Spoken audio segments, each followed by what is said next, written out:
सिर्फ एक एक्सीडेंट है। पुलिस अपनी नाकामी को छुपाने की कोशिश कर रही है और कहीं ना कहीं इस मामले को शरीर पे एक कपड़ा तक भी नहीं मिला है, वो पूरी नग्न अवस्था में गाड़ी में से मिली है और 12 किलोमीटर तक गाड़ी घूमती रही। क्या उन लोगों को इतना नशे में थे या किस मदहोशी में थे वो, जो उनको ये नहीं पता चला कि एक लाश हमारी गाड़ी के साथ साथ लटकी हुई है। गाड़ी हर जगह कहीं ना कहीं पुलिस की जो है ना ये गैर जिम्मेदाराना हरकत जो है, ये हमारी बच्चियों के दोषियों को बाइज्जत बरी करा के ले जाते हैं, उनकी बेलें हो जाती हैं क्योंकि पुलिस जो है अपना काम सही तरीके से नहीं करती है। क्या कहना चाहेंगे इस पूरे मामले में? जी हाँ, निर्भया जैसा कांड, दिल्ली की 9 साल की गुड़िया जैसा कांड और भी ना जाने ऐसे कितने ही कांड हैं जो आए दिन सुनने में आते रहते हैं। कोई एक थोड़ा ना है, हर हफ्ते एक नई घटना, हर हफ्ते एक नई बच्ची, हर हफ्ते एक नई कहानी और अब कंझावला। हर हफ्ते तो छोड़ दीजिए मैम, आए दिन ऐसी घटना मिल रही है। जी बिल्कुल बिल्कुल। मैं तो ये सोचती हूँ कि जब शहरों में ये हाल है, ये हालात हैं जहाँ पे कहते हैं कि न्यू ईयर की रात 31 दिसंबर की रात जिस दिन पूरा शहर जो है पार्टियों में व्यस्त होता है और वहाँ दिल्ली की जो पुलिस है, दिल्ली गवर्नमेंट की पुलिस वहाँ पे लगाई जाती है। 14,000 पुलिसकर्मी तैनात होते हैं दिल्ली जैसे मल्टीनेशनल शहर में, वहाँ पे इस तरह की घटना है तो हमारी सोच के भी रूह कांप जाती है। मैं एक महिला होने के नाते इस चीज़ से इतना मतलब भयभीत हूँ और घबराए हुए हम लोग हैं कि हमारी बहन बेटियों के साथ, बच्चियों के साथ गांव देहातों में जहाँ पे पुलिस नहीं है, जहाँ पे लाइट नहीं है, जहाँ पे शौचालय नहीं है, वहाँ हमारे बच्चों के साथ क्या होता होगा, ये सोचने वाली बात है। इस बात को सोच के भी हमें शर्म आती है और दुख भी महसूस होता है कि हम कैसी व्यवस्था में जी रहे हैं।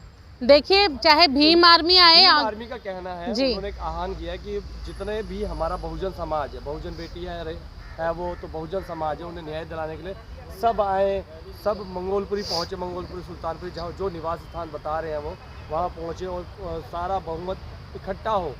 देखिए, इसमें कोई दो राय नहीं है कि जो भीम आर्मी के राष्ट्रीय अध्यक्ष हैं भाई चंद्रशेखर आज़ाद जी, वो हमेशा ऐलान करते हैं और उनके आह्वान पे युवा जो है पहुँचते भी हैं। बात यहाँ पे ये नहीं है कि कौन ऐलान कर रहा है और कौन जा रहा है, बात यहाँ पे ये है कि ये घटनाएं आखिर कब तक होती रहेंगी।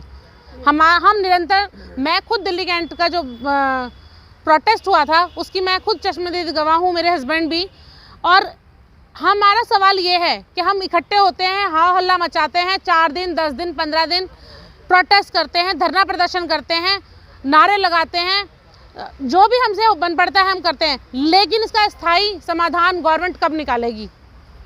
मुद्दा ये है, मुद्दा ये नहीं है कि कौन आ रहा है और कौन नहीं आ रहा है। इसमें कोई दो राय नहीं है कि वहाँ पे सभी बहुजन समाज के नेता जो हैं अपनी भागीदारी सुनिश्चित करते हैं और आते हैं, मौके पे पहुँचते हैं। जी मैम, जो आए दिन भारत की जो महिलाएं हैं, क्या लगता है आपको कि जातिवाद की वजह से हो रहा है कि किस वजह से हो रहा है जो हमारी महिलाओं के साथ? बिल्कुल जातिवादी व्यवस्था की वजह से ही हो रहा है, क्योंकि अगर हम ये कहें कि जातिवाद नहीं हो रहा है तो निर्भया का एक मामला, मैं ये नहीं कहती कि स्वर्ण महिलाओं के साथ एट्रोसिटी नहीं होती होगी, मैं एक महिला होने के नाते ऐसी कोई टिप्पणी नहीं करना चाहूँगी, लेकिन रेप, मर्डर, एट्रोसिटीज़ जाति धर्म देखकर ही किए जा रहे हैं।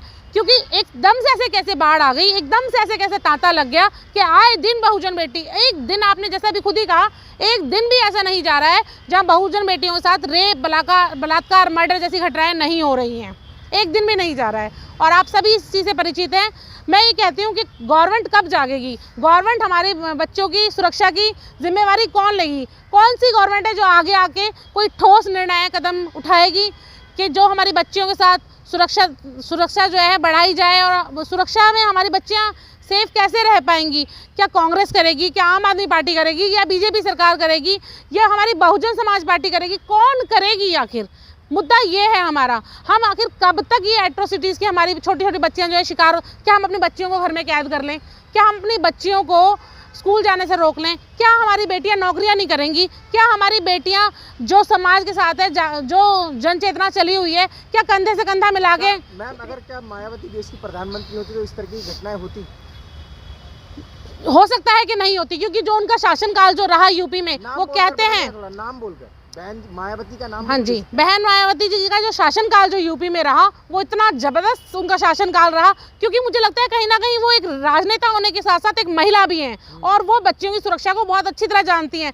जैसे कि मैं और भी बोलना चाहूँगी, जितनी भी लीडर्स हमारी हुई हैं पहले, उसमें चाहे कहते हैं इंदिरा गांधी जी भी रही हैं, अगर रही हैं, तो जब महिलाएँ भी जब लीडरशिप में आएंगी तो कहीं ना कहीं मुझे लगता है कि बेटियों के लिए सुरक्षा मुहैया कराएंगी। और अभी हमारी जो महिला शक्ति हैं वो सोई हुई हैं, जागी हुई हैं, उनको भी राजनीतिकरण में भी आगे बढ़ के हिस्सा भागीदारी लेनी चाहिए पूरी तरीके से, ताकि हमारे बच्चों की सुरक्षा हम खुद कर सकें, हम खुद उनके लिए इतिहास लिख सकें।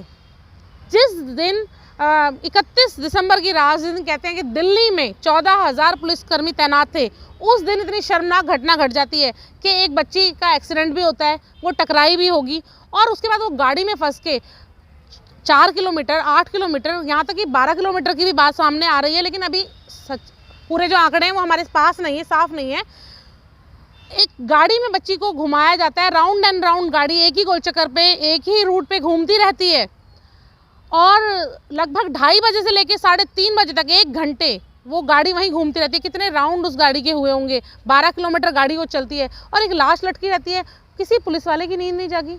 उनके जो मुख्य गवाह हैं, जिन्होंने वो चश्मदीद गवाह हैं, जिन्होंने पुलिस को पहली सूचना दी और 100 नंबर पे जिन्होंने कॉल किया, वो स्कूटी लेके उस वैन का उन्होंने जो गाड़ी जो थी उसका पीछा भी कराया उन्होंने, और उसके बाद भी अगर गाड़ी नहीं रुकती और मौके पे कोई पुलिसकर्मी नहीं पहुंचता दिल्ली में, तो आप सोचिए कि हमारी पुलिस क्या कर रही थी, सोई हुई थी। कहाँ थे वो 14,000 पुलिसकर्मी, क्या कर रहे थे वो उस टाइम?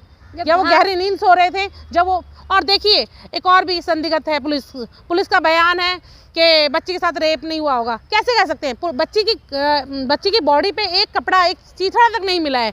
पूरी क्या गाड़ी में लटके हुए बच्ची के शरीर पे एक भी कपड़ा नहीं बचा? ऐसा कैसे हो सकता है कि एक महिला ने, सर्दी का टाइम है, उसने जैकेट भी पहनी होगी, स्वेटर भी पहने होंगे, अंडरगारमेंट्स भी होंगे, लेकिन उस बच्ची की शरीर पे एक कपड़ा तक भी नहीं मिला है। वो पूरी नग्न अवस्था में गाड़ी में से मिली है और लगातार 12 किलोमीटर तक गाड़ी घूमती रही। क्या उन लोगों को इतना नशे में थे या किस मदहोशी में थे वो, जो उनको ये नहीं पता चला कि एक लाश हमारी गाड़ी के साथ साथ लटकी हुई है, गाड़ी में फंसी हुई है? यहाँ पे पुलिस के जो बयान हैं कि ये सिर्फ एक हिट एंड रन का मामला है, ये सिर्फ एक एक्सीडेंट है, पुलिस अपनी नाकामी को छुपाने की कोशिश कर रही है और कहीं ना कहीं इस मामले को गुमराह करने की कोशिश कर रही है। तो मेरा दिल्ली पुलिस से क्या मांग करना चाह रहे हैं? मेरा ये मांग है पुलिस से कि हमेशा इस लापरवाहियों की वजह से दोषी जो हैं वो बच जाते हैं, दोषियों को सज़ा नहीं मिल पाती है और बच्चियों का न्याय जो है ना कहीं अधूरे में लटक के रह जाता है। आप हाथरस देख लीजिए, आप दिल्ली कैंट की 9 साल की गुड़िया देख लीजिए, अब आप ये कंझावला देख लीजिए, हर जगह कहीं ना कहीं पुलिस की जो है ना ये गैर जिम्मेदाराना हरकत जो है, ये हमारी बच्चियों के दोषियों को बाइज्जत बरी करा के ले जाते हैं, उनकी बेलें हो जाती हैं, क्योंकि पुलिस जो है अपना काम सही तरीके से नहीं करती है। तो मैं आपके चैनलों के माध्यम से अपील करना चाहूँगी कि दिल्ली के पुलिस अधिकारी जितने भी हैं, आप लोग जागिए और आप लोग सोचिए। आप लोगों को जो तनख्वाह मिल रही है जनता के पैसे से मिलती है, आप जो काम कर रहे हैं जनता के लिए कर रहे हैं। जब हमारी बच्चियाँ सुरक्षित नहीं रहेंगी तो आप सोच लीजिए आने वाले समय में अगर जनता जाग गई तो आप लोगों का क्या हाल होगा। कहाँ के बंदे? सही है, थैंक यू जी। आप लोग ना इतना गुस्सा मत हुआ कीजिए, आप लोग मीडिया में काम करें, बहुत बोला। बोली ना